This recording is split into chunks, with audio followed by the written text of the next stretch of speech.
নমস্কার বন্ধুরা, আমি সোমা বলছি। আশা করছি আপনারা সবাই ভালো আছেন।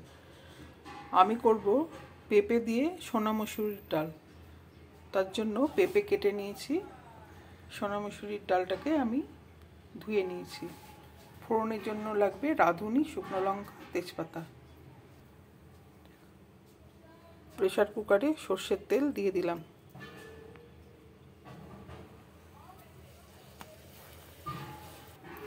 ফোড়নটা দিয়ে দিচ্ছি।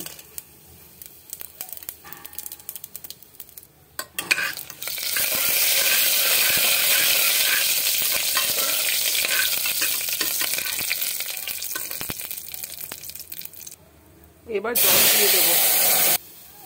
পেঁপেগুলো দিয়ে দিচ্ছি, ডালটা দিয়ে দিচ্ছি, লবণ দিলাম, হলুদ দিলাম। এবার আমি প্রেসার কুকারের ঢাকনাটা লাগিয়ে একটা সিটি দেওয়াবো। আমার তৈরি হয়ে গেল পেঁপে দিয়ে সোনা মসুরির ডাল। রেসিপিটা কেমন লাগলো? ভালো লাগলে আমাকে জানাবেন, আমার সাথে থাকবেন, আমি অনুরোধ জানাচ্ছি। নমস্কার।